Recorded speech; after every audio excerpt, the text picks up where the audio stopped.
Hi. Um, just let's wait 2 minutes before starting. Um, mm, I have too much things open. Oh gosh. Okay. Mm. Ooh, what are you doing? Tac. Oh, le bordel. Fine, thank you. Um, tac. Let's wait everyone. Feel free to put where are you coming from, as usual. Salut! Ah, tu parles français? Oui, maybe. Are you speaking French? Tuk. Tuk.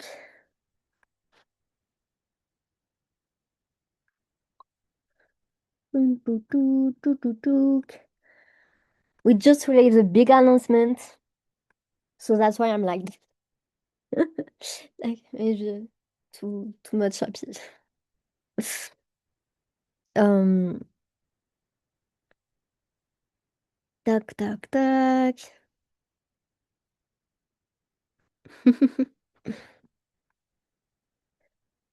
So everyone is coming. Jim. In 1 minute. So, is- um, Vicky, privacy. Okay, we are live. Oh, we are live. Oh, session.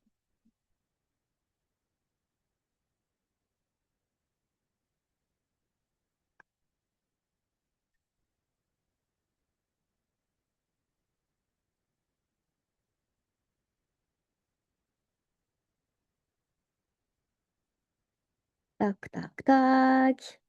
Bim bam boom. Ah, you are already. Oula. Oh no, it's not taker. Yeah, it's not taker. Tac. So, let's wait for Milica. That she's coming. Tac. Feel free, as I mentioned, to put where are you coming from, because you will have to like maybe chat between each others. Compared to other bootcamps, this one is more like interactive, let's say, because it's like more technical concepts, and so actually Minikta will help a lot on that, to make sure you can understand things and no worries, be comfortable, like no worries. Um,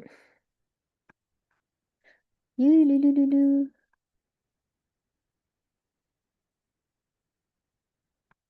Uh, wait.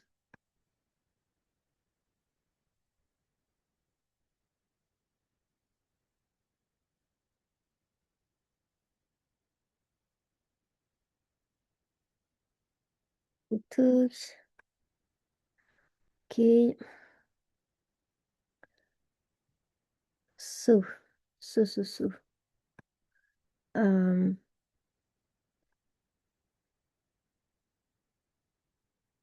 where is Almaty? Almaty.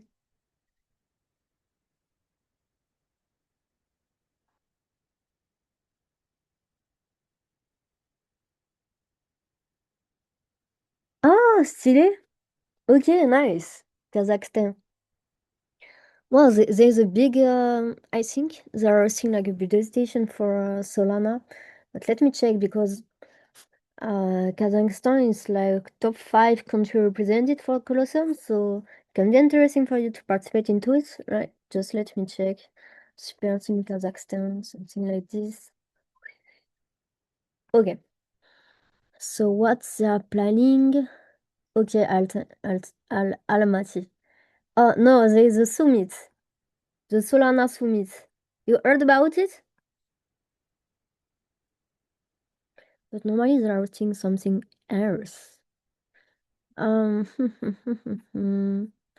let me check. Oh no, they are not testing a specific side event like event itself. Okay. Oh no, no, no, Hello. got it. Y- You can check here. Uh, tac, tac, tac. Yeah, you can join them if you want. Uh, or yeah, Melissa, you are there. Yeah, yeah, I had. So, before starting, I will just introduce. Is it me? Uh, hello?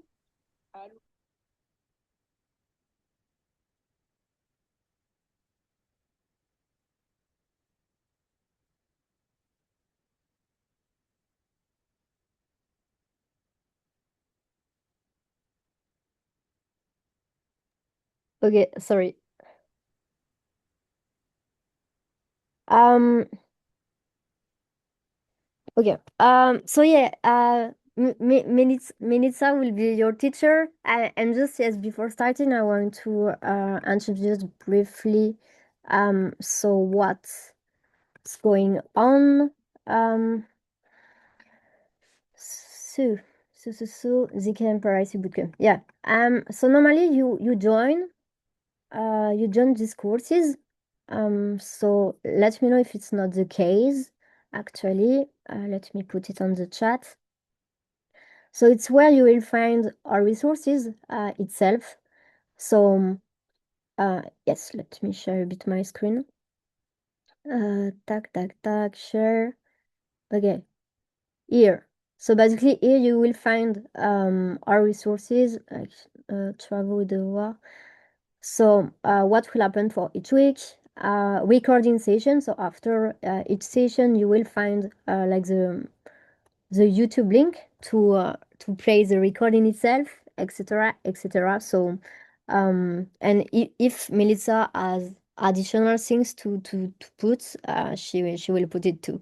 So yeah, and other things I will just like release that we will host our hackathon in more than like 35 countries. So which is pretty exciting to be honest. Like as a community, I think it's kind of the first time I saw like a community really doing a global hackathon like this. So yes, really really cool. I will also put it on the chat.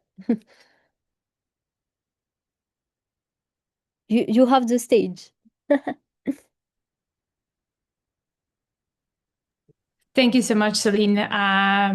Can we say that the majority had joined, or do we want to wait for a couple more minutes? So what's your verdict? Yeah, we can wait like two minutes, something like this. Of course, like I already sent the newsletter, and also put it on the chat.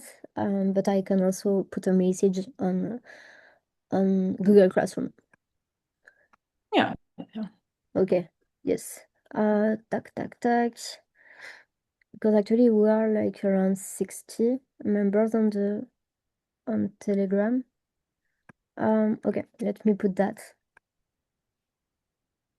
here. Yeah, maybe people are a bit confused, when it's first class, people may be a bit confused about time or something. So Yeah, at the beginning, every time. Um, yeah. but I send like a reminder on Mhm. by email, so normally it's fine. It's in case of tac tac tac.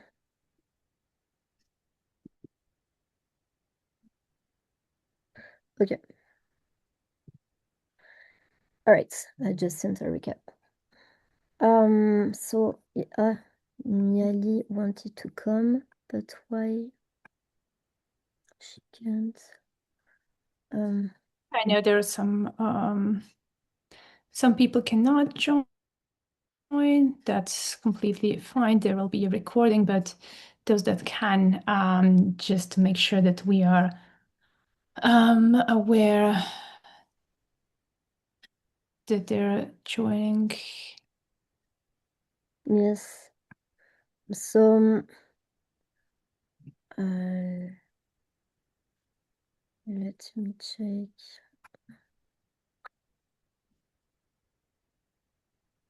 I think I ejected someone by mistake. Yeah, I mean this. That's why she It's called me. happening. I know words. Yeah, funny, funny. So as I mentioned, feel free to put on the chat where do you coming from? Because it will be like an interactive bootcamp. Um, so basically, Melissa will give you a couple of exercise or this kind of things, but chill, really chill. No worries. Um, okay. So, um, I think we can start Mm-hmm. Mm-hmm. as you want. Yeah, let me share my screen. All right. Just one moment.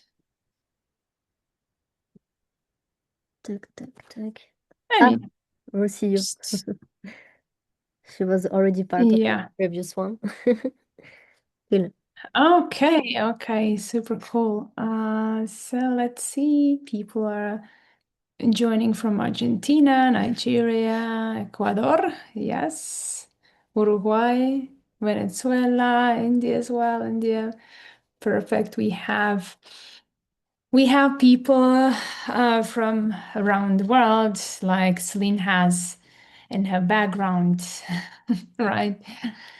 Yes, everyone, hello, my name is Milica. I'll be leading Zekin Privacy Bootcamp. I'll be there for all your questions and chats in Google Classroom and in our Telegram groups. So everything you want to ask, I'll be there. Oh, hi, Rocio, and a famous mask. We love it. Rejoining from Ecuador, right? Rocio is nodding. I would take that as a yes. So I'm doing PhD in zero knowledge proofs, and I'll be there to guide you through ZK privacy concepts within this bootcamp.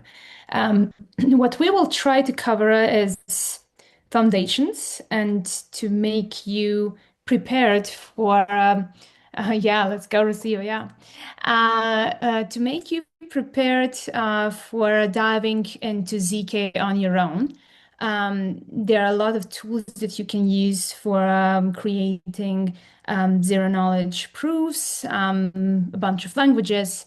But for me, it's essential that you know concepts first before you dive in, so that you're not working on more complex topics without having at least some wider picture. So I will share my presentation with you guys. You can always interrupt me and ask some questions if I don't see the chat because I'll be focused on a presentation or the examples. You can always join in and hop on camera and ask your questions if I don't see it in the first 2 or 3 minutes. So yeah, for everyone, what do you know about ZK proofs?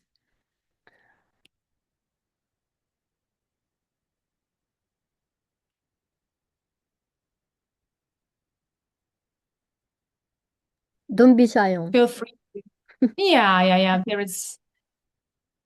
I think everyone here is up to learning, so any answer is a good answer at this stage. So, just take your mic and do speak. Okay, we have some interesting answers. Proving something without actually revealing it, right? Proving something without revealing the secret. It's similar, yeah. Math magic to prove who are we without tell too much information. Yes, yeah. It's a protocol. Yeah, yeah. Super cool. Anyone else? You can always hop into our call and ask. It's not intended to be a one-man show.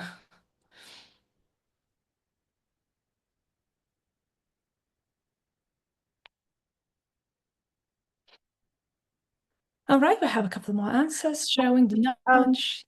Yeah, I was going to. Hi. Okay. It is the process of proving things with cryptography without actually revealing anything when it comes to transactions and things on chain. exactly. Exactly. It can occur within or on-chain or even off-chain as well. There are methods of proving off-chain as well, of course. Yeah, anyone else?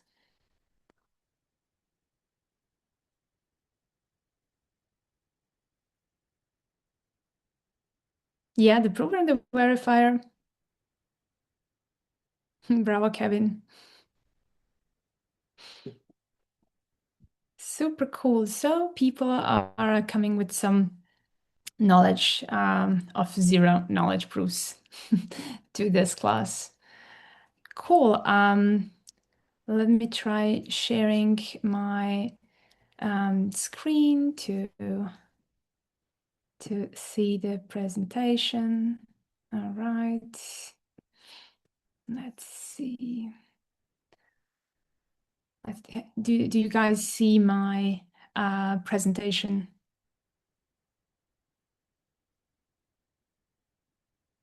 Yes, Oh, perfect. okay. So for today, what I'm intending to cover with you guys are ciphers, number theory foundations, and we'll have a couple of demos where you will be on the side of cryptographers and creating some of our ciphers and coding and encoding or encrypting and encrypting. All right. So what we say is cryptography, right? That would be so are we even learning cryptography? It's the basics behind zero knowledge proofs. So it's something that is essential for you guys to understand before we go and dive more into Starks and Snarks and everything we have regarding zero knowledge proofs that has maybe you have heard of on some platforms. So cryptography is, well, from the ancient times, people were trying to hide something, right?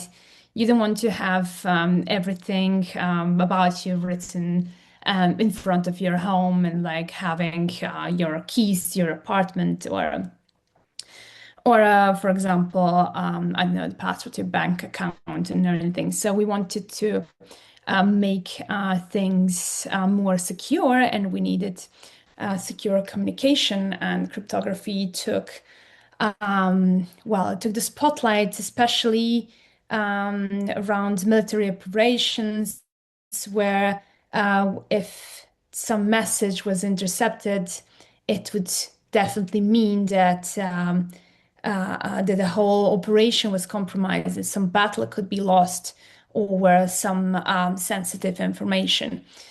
Um, so its core goals were confidentiality and integrity and authenticity.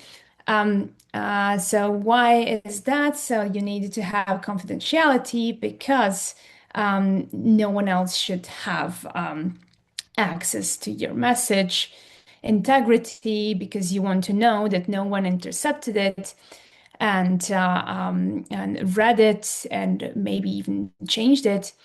Authenticity would be if we know that a certain message has the origin on a good site, that we know that that person or, for example, that general had sent us that message to, for example, let's say that we know where the enemy is and how many people they have, where the troops are, etc.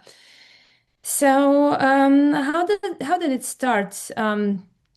It started with simple substitutions, with shifting methods, and now we have modern ZK proofs, but it lasted for more than 2,000 years, and maybe even more, for those methods to develop.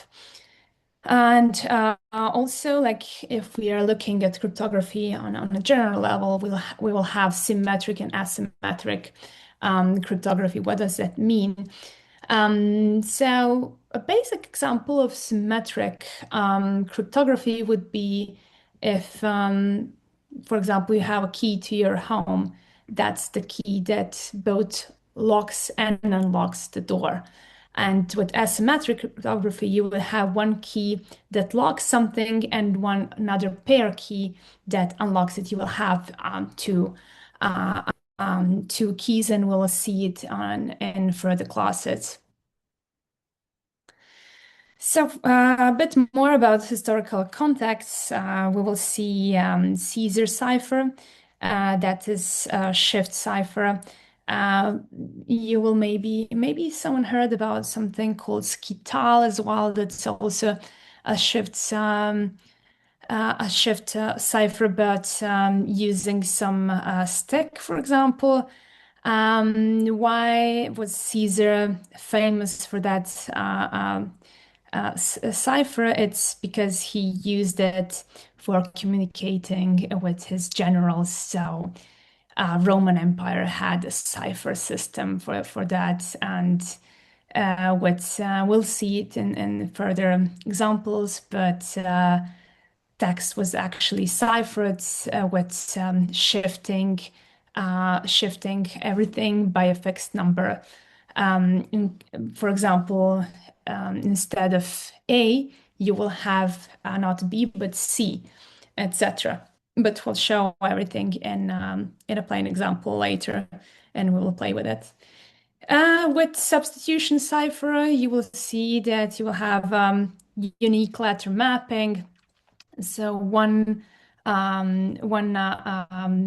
letter would have its mirroring letter that you can use. And with Vigenère cipher, you will have keyword shifts using a passcode to say so, or a secret word. One of the examples was, let's say the plain text would be hello.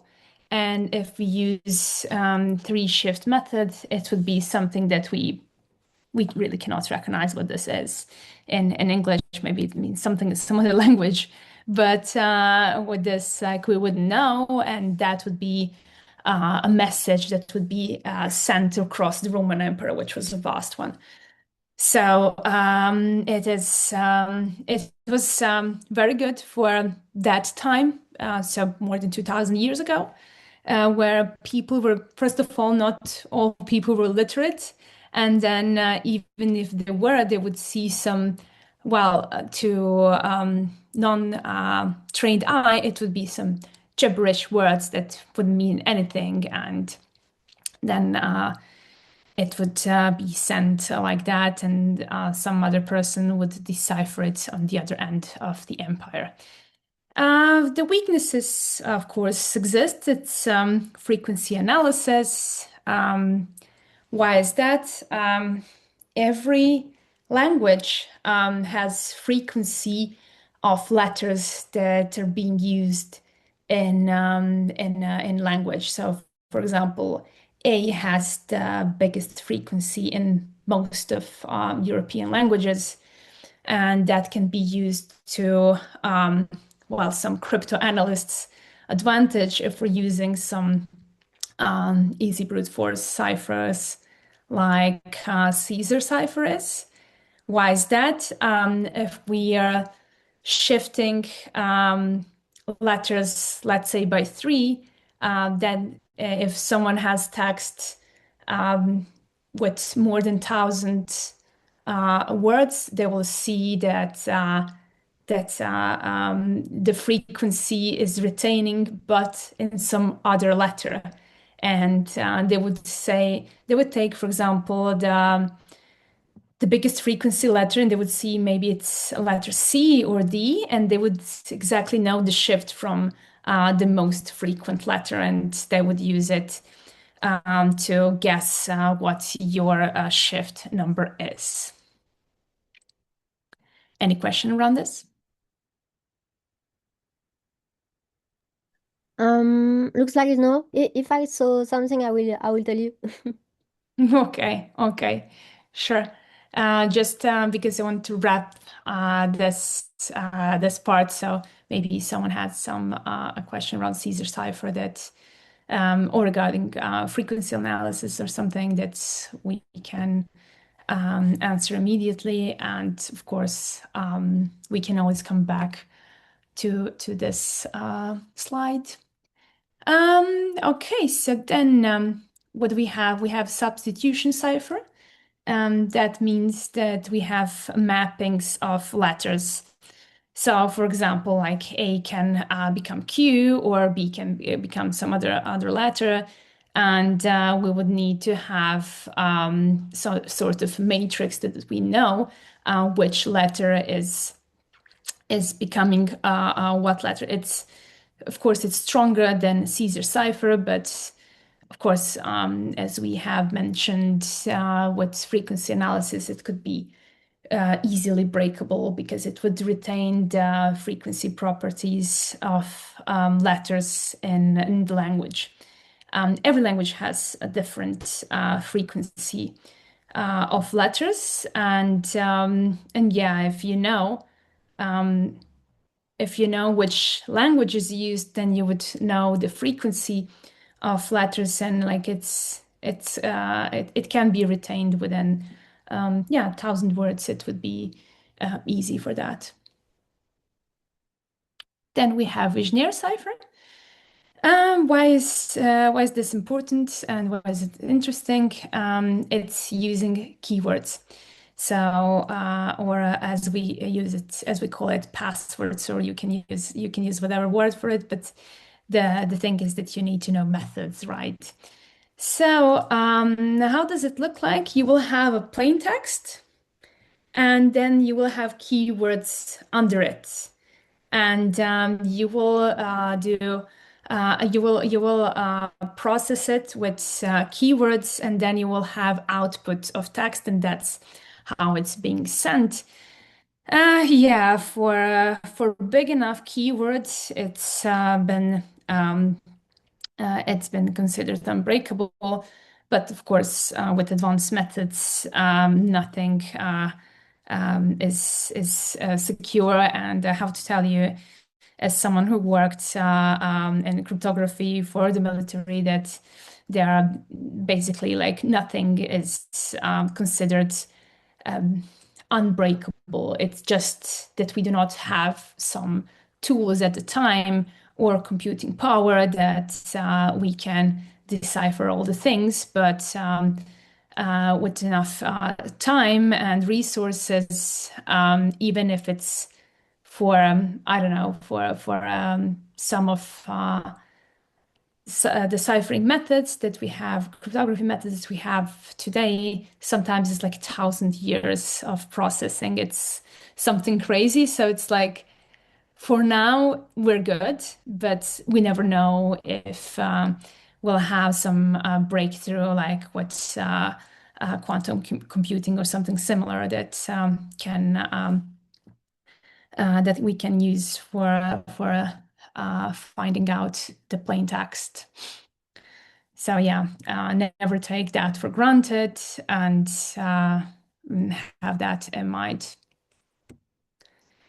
So, well, I hope you have a pen and paper because we will have some exercises. For me, I do think it's, well, like I always like to have some sort of examples for what we are speaking of here, because usually people are forgetting what they're hearing, but when they actually execute something, it's something else, right? So yeah, let's pick a simple cipher. We'll go through both Caesar and Vigenère cipher as well, encode and decode messages, and we will use model arithmetic for shifts. Let me share. So what we will do, first of all, show you with Crypti. Okay. I don't know if you guys see my screen with Crypti. Okay, Kevin says you can. All right, I will share this with you guys in chat. Message everyone. So this is website.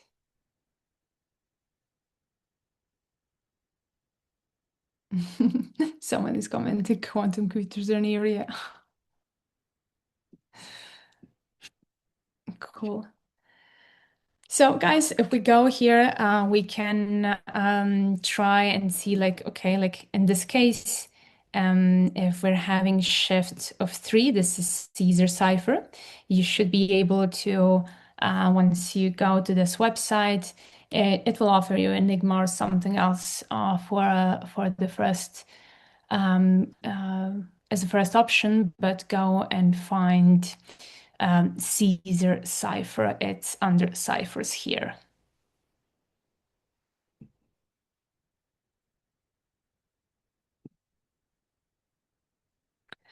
Okay. The alphabet that they have used back in Roman Empire had 25 letters because we didn't have J at that point. Yeah, J was added later to letters, but now the alphabet has 26 of them. But still, in some more traditional cryptography schools, J is not used and I is used instead, but very little context is being lost due to that. So yeah, let's try using some text. Let's see. We can use crypto with shift 5.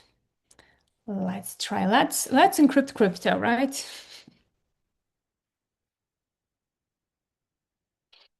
And we can say it's 5. So you should get something like this. So how does it work, guys? A is becoming F. So you have 5 shifts. A is becoming F. That means that C here is becoming H.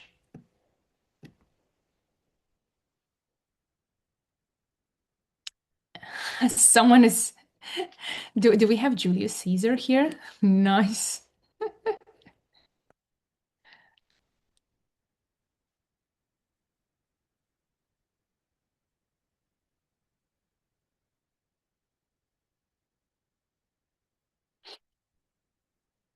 Yeah.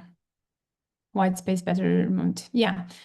For white spaces, once you have, when you're creating secret text, you are omitting white spaces because then someone who's trying to eavesdrop will see that you have certain structure of a sentence. It would be easier for them to decrypt it. So white spaces are being ignored in most cases.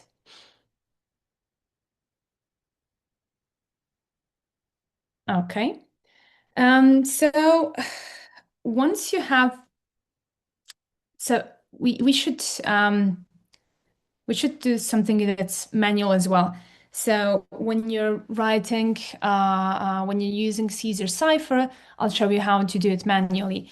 So you will take alphabet and you'll write that down. Underneath your original alphabet, you will start from, instead of A, you will start with F if you have 5 shifts. That way, your alphabet will start with F, G, H, I, J, K, L, M, etc. Once you reach Z, it will start A, B, C, D, E. So basically, Z would be mapped to E. You go around the clock, right? And then when you see C, you will see paired underneath. You will see paired H because you started with F, F, G, H. And that will be easy for you. Then that you every time you have to calculate plus five and doing all the shifts, maybe in some cases you will miss something, and this is much easier way to do because maybe you will have a much longer text. Like maybe we can copy all of this and it would be you will have output like this one, and it's much more headache to have you have to calculate for every letter. You'll have to map it with something else, and maybe you can just read what's underneath and write it like this. But yeah, for smaller ones like crypto, it works perfectly with even with shifting and calculating it. Okay, so we had crypto with shift 5. We got the answer. Let's try this one and decrypting with shift 5. And let's see your answers. So I will copy this and yes, yes, Sebastian, it's circular. Z continuous with AB. Yes. Yeah, is it like modulus? Um, yeah, we can say it is because let's say now we have 26 letters. We don't have 27th letters, so we need to do modulus 26 and start with A. Yes. So we should here you have encrypted text in your chat, and we should using Caesar cipher and shift of, let me check, 5. We should have a plain text. Let's see.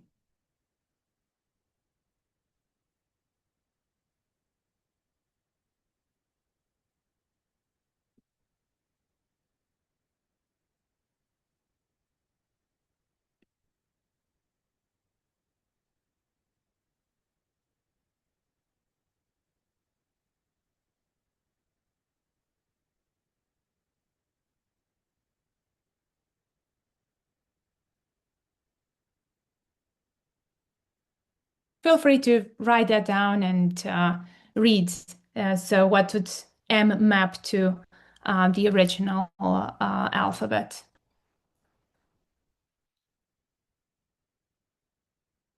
Yeah, now you have to think in decrypting method. So instead of adding 5, you'll need to subtract 5 to come to your answer.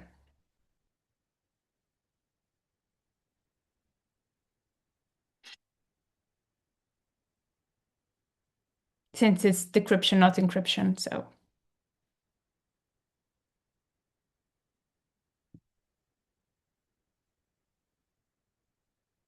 yeah.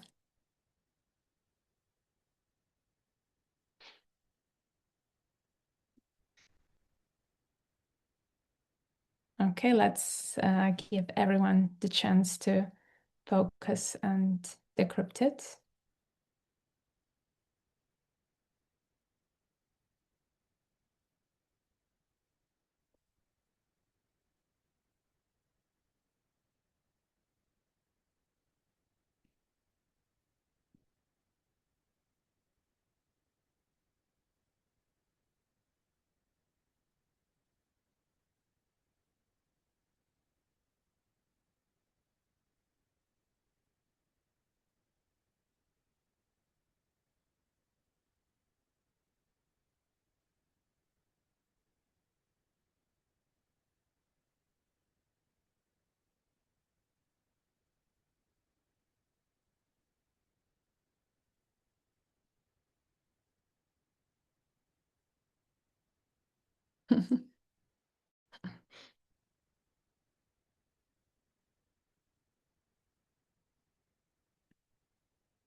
Let me see. We got questions. So to encode, you add, and to decode, you subtract, right? Exactly. Great question, Evans. Can we decrypt a text without knowing how many rounds of encryption it has gone through?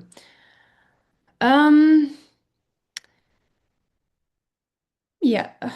How many rounds of encryption? You mean how many shifts? Is that right, Prachi? Okay. So yeah, then you will have to do brute force for all of them and try mapping from A to Z, all of them. Yeah, but you can do it.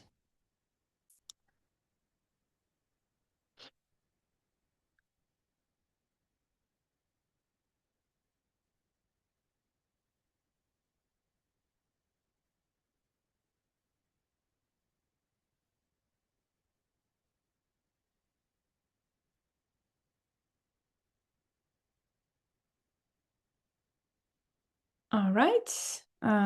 Let's say that now we are quite positive that everyone went through decrypting and we got hello. Let's see. So then this would be our text. And we would get hello from Cryptography. Cool. Let's see another one. Let's see Vigenère cipher. We'll have keywords and we will have a plain text to encrypt. And let's try it. What did we say? It's proof and math. So here in Cryptile, you will see instead of Caesar cipher, you can choose Vigenère cipher. Okay, and then we will use proof. Here, we will use, instead of Cryptile, we'll use math. And this is what we get. So if you try to analyze this, you will see that we'll have double O here, and it corresponds to two different letters. And you will see in encrypted text that you have are in second and fifth place, and that's not the same case here. Why is that? Because we have in the second place we have A, and A, if we take a look at it, it's seen as 0 and it adds nothing. So what you have is you write down math underneath proof, and then you repeat M. And for every kind of text, you will just have it under your text, and you will do addition, and that's how you will get this text here, the encrypted text. We can try, for example, with AAA, and it will mean the same thing because nothing else changed.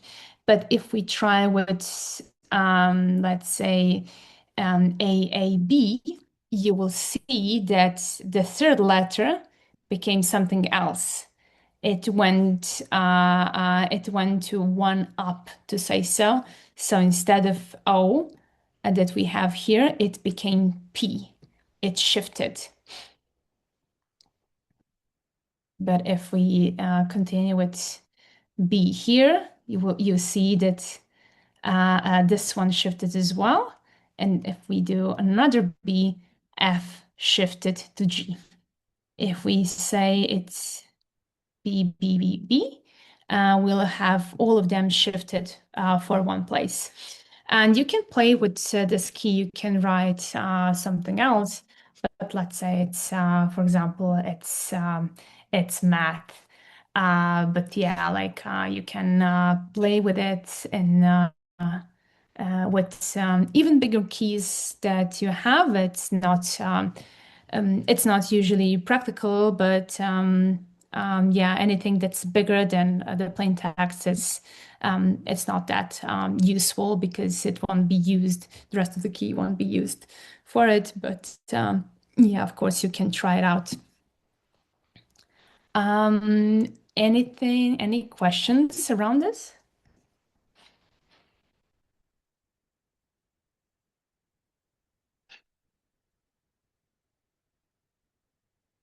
Mm-hmm.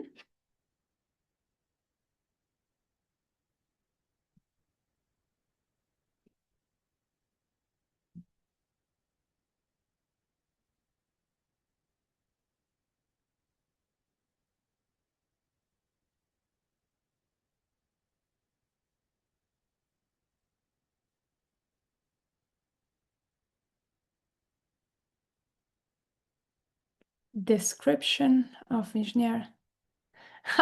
Someone said, I'm starting to see how it's hard to crack. Yeah, you need to know the methods, what can be done. So practically how Visioneer works is that you have a plain text, so something you want to encrypt. Underneath, you would have your keyword that repeats for every letter that you have in your plain text. What happens then is that you get um, all of your letters. You can turn it from 0 to 25 as an alphabet. So A signifies 0, B signifies 2, Z signifies 25, right? And then you can do addition, and you will get you can also first of all, you also need to turn your keyword into an array of numbers as well, just for practicality. For example, if your keyword is math, it would have its own mirror in alphabet, right? And then you do addition, and you will get what would that new words or new encrypted text be. So let me show you once again. Let's see. Okay, sharing my screen. So for example, we have, let's try hello, and we have key math. So now you have the tool, right? But if you want to write that down, let me see. I have some papers here. Okay. I'll write that down. Okay, so this is hello, and then we will have math. It looks like this. Let's see. Okay, it doesn't work. Let's see. Maybe because you have like a blue. Yeah. Just let's see. I will see. Yeah, well, just give me a second to get back to Zoom Workplace. Set up video without blurring. Now it should work. So do you see it? I think it's inverted, right? Maybe I can write it inverted.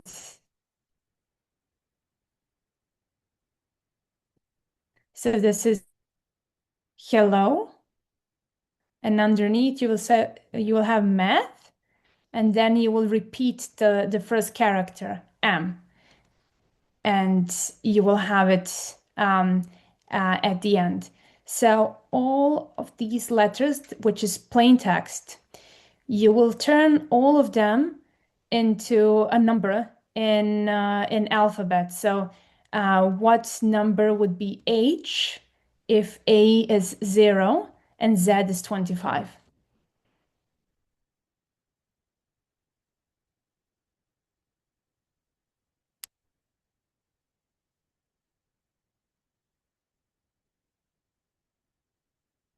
So that means that if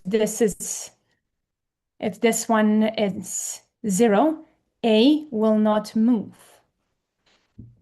Yeah, that's true. And then you are adding H to M with their own numbers in alphabet, and you will get something else. That something else you will get would look like this text that you have, right? Do you see it here in Crypti?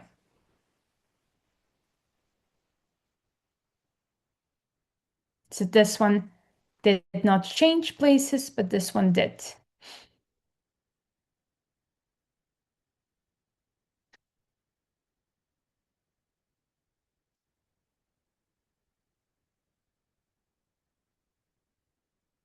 Let's see.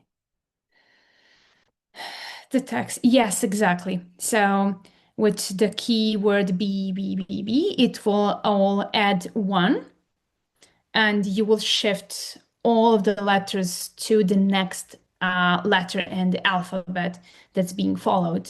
For example, P would be followed by Q, R would be followed with S, and both O's would be followed by P. The thing is that the last letter needs to be covered with the repeating keyword. So F would be followed with G.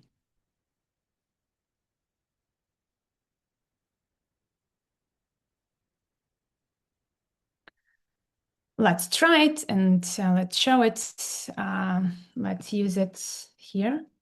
Proof. The key would be, even if you have 3 of them, it's still repeating. So you will need to you need to put it, to write it under proof all the B's, and and yeah, and then you will have shift by 1 in this case.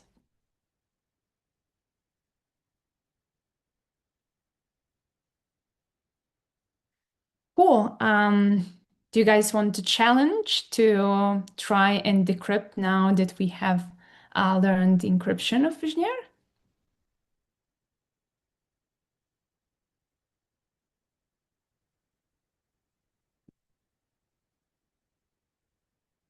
People are putting thumbs up.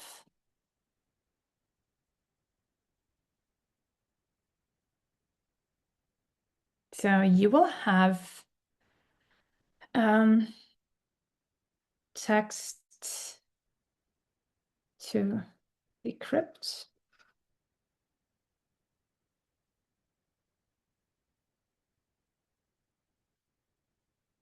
Okay. Keyword. I will even give you keyword.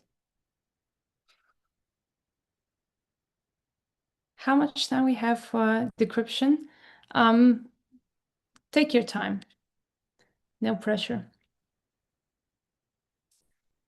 We'll have method Vigenère.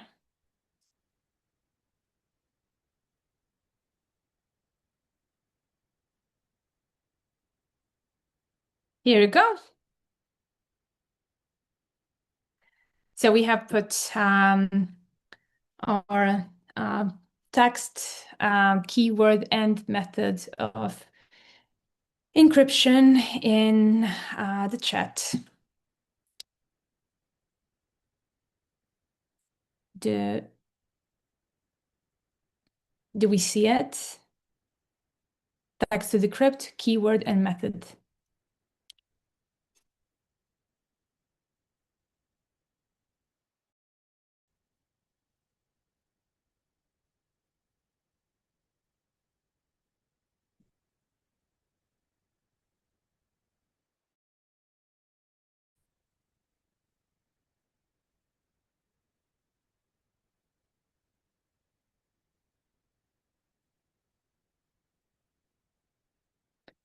Don't cheat, don't use Cryptai. Try writing it down. Keyword is not that bad.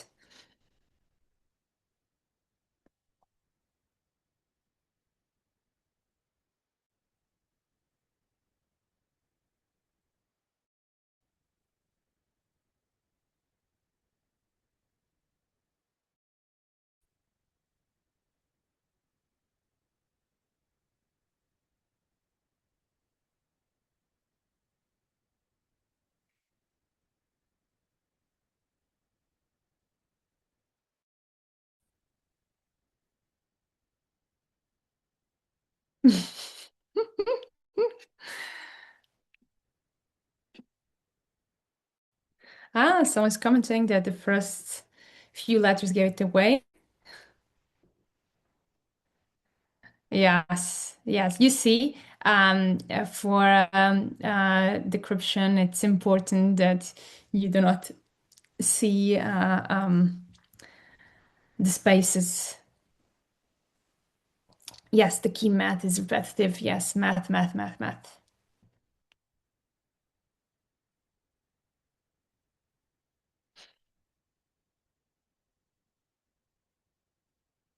It's difficult to do brute forcing for Vigenère,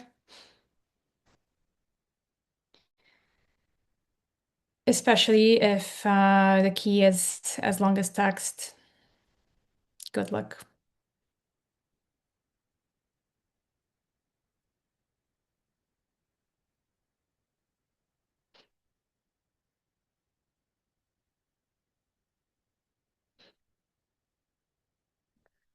All right, let's see.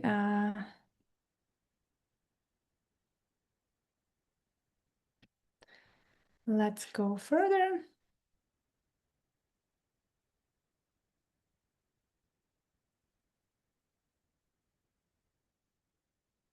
Is there uncomfortable now with Vigenère and with encoding and decoding? I mean, encryption and decryption. When I decrypt manually, I get it wrong. Alexia, do you want to share your method with us?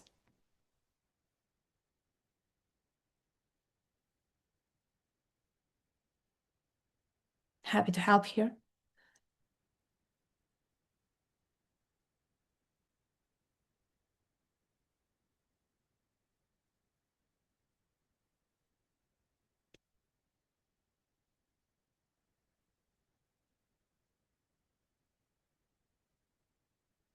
Bravo, Sebastian. You're on a good spot, yeah.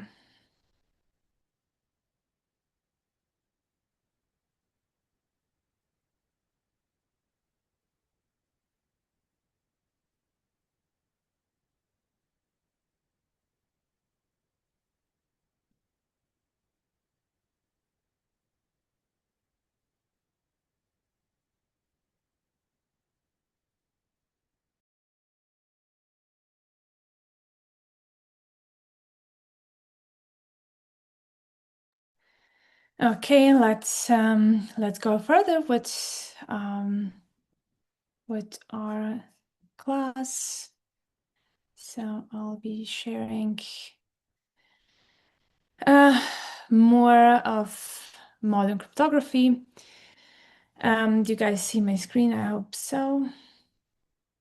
Put some thumbs up so that I can see as well. Cool. Thank you, Kevin. You have seen the traditional ciphers, but there is, of course, more to it. When it comes to modern cryptography, everything we have seen is more or less deprecated, or it has been used as a basis for some of systems. But it's important for you to know that it exists and how it works, because we cannot actually play like we did now with some more modern cryptographic systems, even like with Enigma, that has been a key to encrypting messages in World War II. Now that is being debunked for a long time. I mean, since the World War II.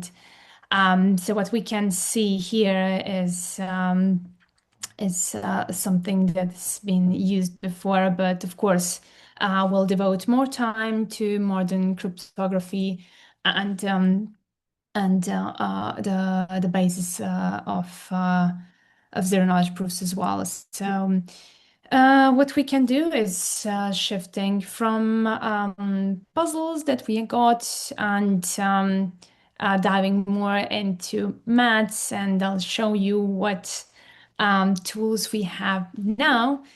Most of it is built on number theory, which is using prime numbers, modular arithmetic, and discrete logarithms, etc. We'll see it as we go. But yeah, let's yeah, another good thing for cryptography is that sometimes you're even hiding. What are you hiding?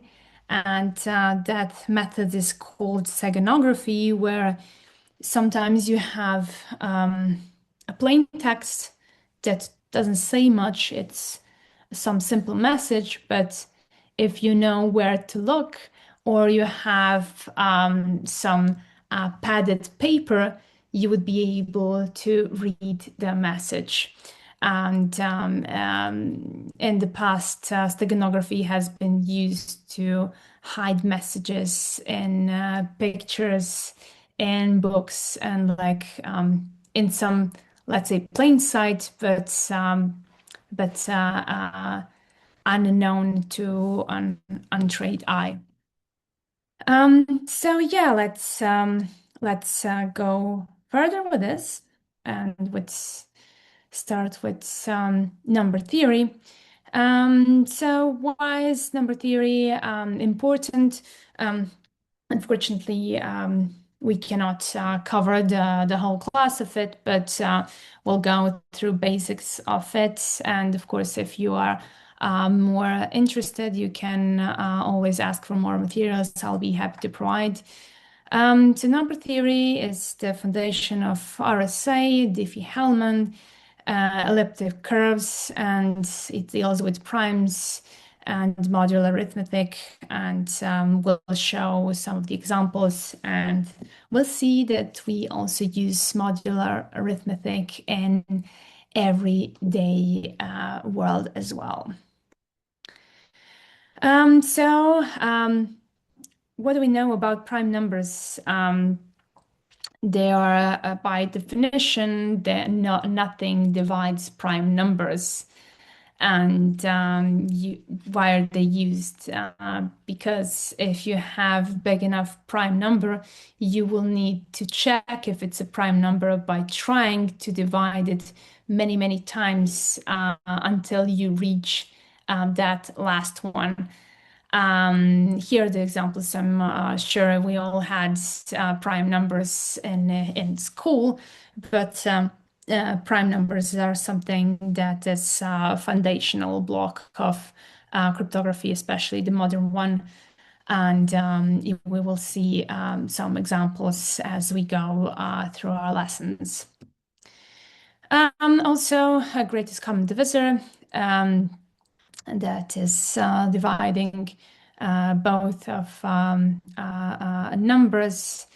and we will see it and later with key generation and checks. So I want to give you the examples of it and well, the concept. So that's once we see it, it's not something that is new for you. So yeah, when it comes to modular arithmetic, we use it actually every day, right? And the good thing is we're using it with clocks. So here I am in Europe, and for me it's 7 p.m. And if I take a look at my phone, it says 1900, and that is like 7 plus 12. Every time if we say 7 p.m. we did a modulus of 12 for 19. So it's sometimes it's 1 p.m. but we see it's 1300 on our clock. So that is a great reminder that we all use arithmetic around the globe. So let's see, like it's used for many, many operations due to, well, I mean, our computing systems have their own limitations, so we need to stay within certain area that's agreed for using it. For example, elliptic curves. So we need to do additions and multiplications and everything else within that agreed upon space. So we need to use modular arithmetic every time we are trying to, let's say, multiply something, and then we're going over that space. We need to do modulus and come back within that space. So the same goes for let's say, for a clock, right? And another thing is like, let's say, like it's easier for us to do to use modulus every day. So because like it's much easier for us to say how many hours are there in the day and what hour is it now, instead of calculating all the minutes in the day, or maybe sometimes like from the beginning of time or something else, or like how old are we in years and not in months or in days. But that's also something that's legit for us to use, but we are not using it because it's not practical for human comprehension. So we need to do something for computers as well and their limitations. Yes, it's keeping numbers within finite range. It's why it matters. And we will see how it's working within RSA and other methods. But as someone mentioned in the class and asked, like, are we using modulus for shifting methods? Yes, we do. Because if we do not have that, we will not be able to come back at the beginning of alphabet and just continue after Z. We would have A, B, C, or however how many shifts we have. We will have as much as letters at the end of the alphabet. So let's try a quick demo and compute 7 times 8 modulus 10 and 3 to the power of 4 modulus 5.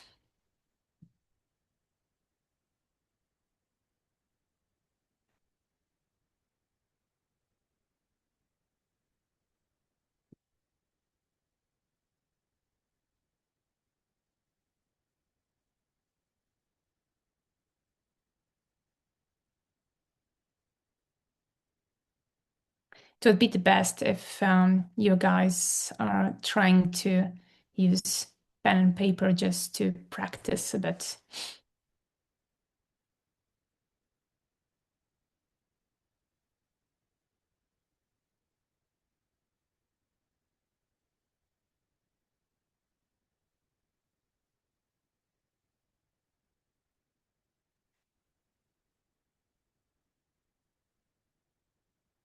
Who would like to jump in and explain their answer that they're writing here in the chat? It's 7 times 8, and then the result is we're using modulus 10. Yes.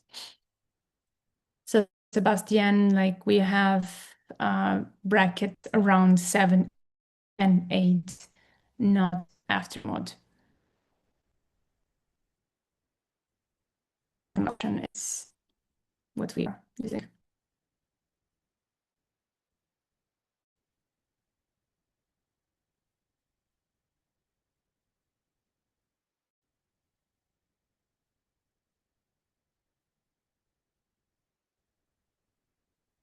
Feel free to join, guys. This is meant to be interactive and for you guys to take the stage as well. So we're quite open around it, Celine and I.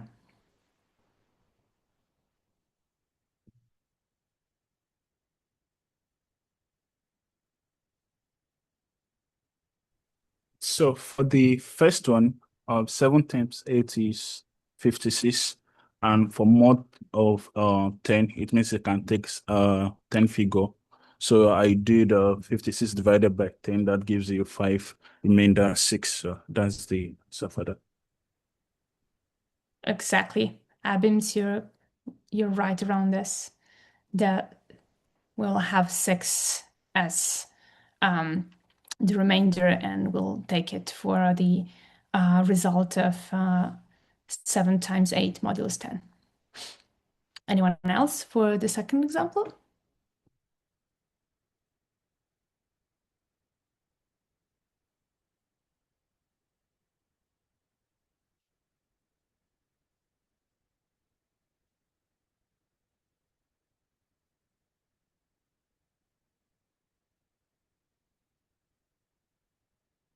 Wilfred, do you want to take the stage? The mic is yours if you want it.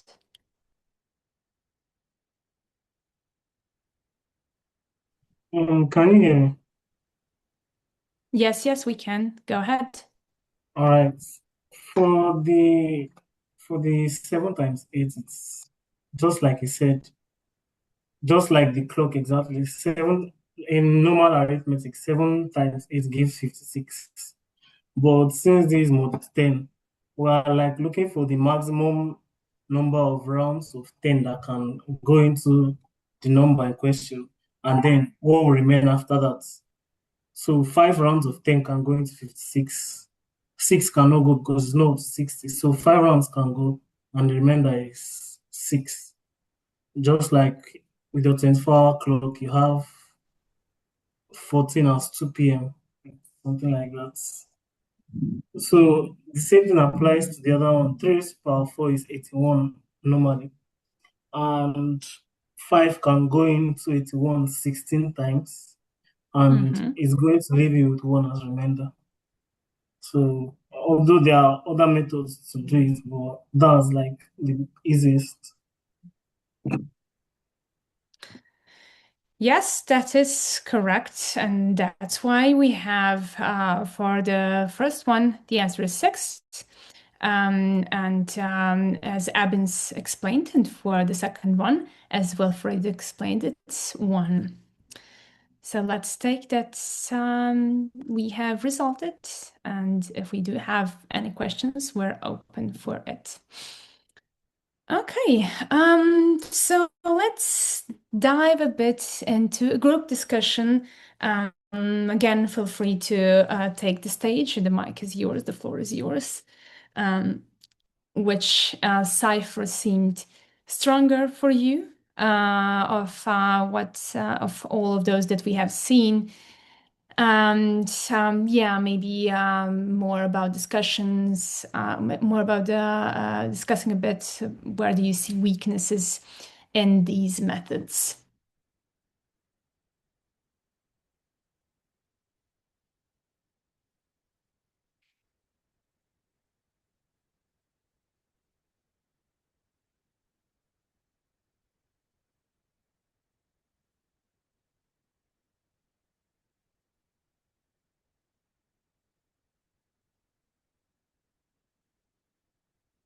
Anyone?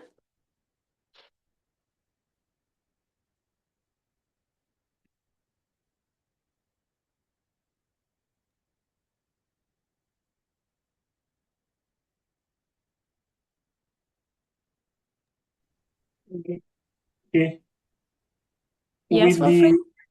with the ciphers, uh, okay, I don't know. The weakness, maybe it's because the example you gave us was actually easy, but the weakness is if you can just notice certain parts of the word, like you actually don't have to crack every single part.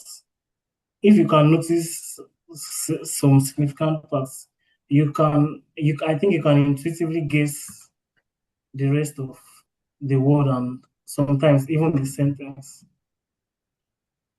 Mm-hmm. Especially the Caesar cipher is very easy. Like Yeah. you can when you say words, you can already guess that vowels like E and A will probably appear, and you can check the most frequently occurring alphabets there, and maybe the first time you assume it to be E. If that does not work, you can assume it to be A. You just be checking according to how frequent each letter occurs in English language, if that's the language that the original text is in. But so yeah, those are like I love the three pack you gave. I actually didn't have to check the whole thing. Once I got the U was equal to I and the second letter of math was A, and so it was L. Then I saw three in between the like last in between. I saw three within the last word, and I saw it D there. So and I just somehow knew that I actually didn't have to saw anything. I just knew instantly that it has to be I love Death Keeper. So most times you actually don't have to do the whole thing. But the Wegner cipher is stronger, it's much stronger than the Caesar cipher because it's not one constant, what was it called, shift. Yes. Yeah, that's right. Thank you for sharing your opinion, Wilfred. Anyone else taking the stage?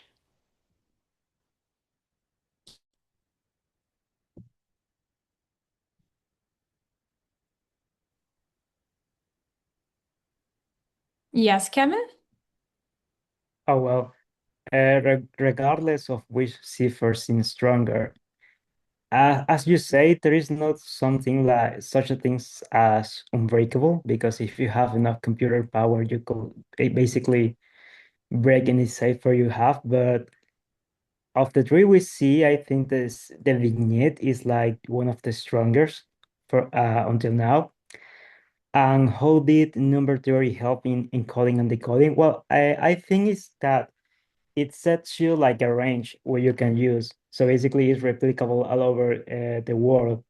So you have this range that you can share with the people you want to decode the message, and it's more easy for them and also for the computing. And the weaknesses, well, I think we as human are really good like seeing patterns, but of course, computer are like more stronger with that. I think when you find the pattern to encode and decode like the cipher or any message you want, you basically can replicate that in any other instances. So I think the major weakness is like that pattern that you can identify. That's a great answer. Thank you, Kevin.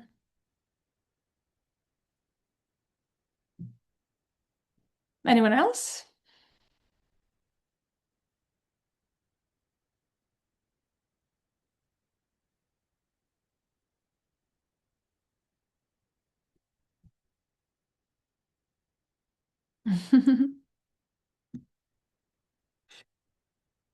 Yeah, we have some very motivated people here in the chat. So cool. All right, if we do not have anyone else joining, we will see us in 2 days. And until then, I'll be there to answer all the questions for you guys. Feel free to ping me in our Telegram chat or in our Google Classroom as well. I'm there for all the answers. So see you soon. And thank you for your attention. Thanks, Melita. So yeah, like the chat was pretty active. So as I told you at the beginning, the thing is that it's going to be interactive classes because it's always more fun and you are learning faster. So yeah, thanks, Melita, for everything. So yeah, let's say see you on Thursday, right? Yeah, I think. Yes. Rocio asked for group picture. If Yeah. everyone's okay with it. Of course, we can do that family pic. We call that a family pic. Yes. So maybe remove the screen and so like this. Okay, sure. I'll stop sharing. Oh, because of me, Mali is on her mobile. Yeah. I understand. Yeah. Oops. Family pic. Yay. Nice. Okay. Let's wait a bit before taking the pic. Yeah. Tac. 3 or 4 more. Yes.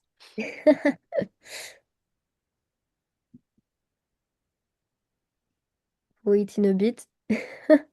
Like there is two slots left. So Yes, people, please turn on the camera so that we can have a sweet family pic. yeah, like in Argentina, we have done a lot of family Vic, and you can do that like for 3 days to back. You can do that if you want. Yeah. All right. So let's take a pic. Wait. So one. No. I put some emoji too. Like you can react. On your keyboard. Yeah. All right. So let's go. 1, 2, 3. LFG. One more. With more reaction. 1, 2, 3. Perfecto. We are good. Okay. So see you on Thursday with the same energy. And yeah, of course I will put the recording on YouTube and also on Google Classroom, so you have everything else, like everything you need. So fine. Thanks again, Melissa, and see you on Thursday then. Thank you, Celine, and everyone in the class joining from all around the globe. Yeah, as usual. Just Yeah. bye.